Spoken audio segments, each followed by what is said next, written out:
ГСП онлайн. Городские новости сейчас. Во вторник в 15:48 на 11-м километре трассы Ухта-Усть-Ухта произошло ДТП.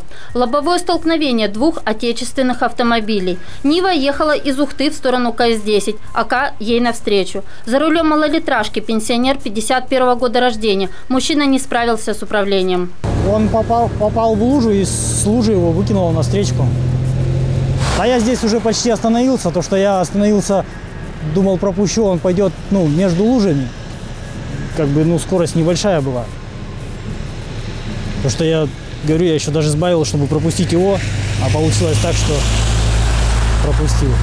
Машину бросил на отбойник, развернула и кинула на встречку в проезжающий мимо автомобиль. От удара у Нивы сильно пострадала правая часть, а АК вообще не подлежит восстановлению. Как поясняют сотрудники ГИБДД, пенсионер чудом остался жив. Мужчина находился в состоянии алкогольного опьянения, но был пристегнут ремнем безопасности.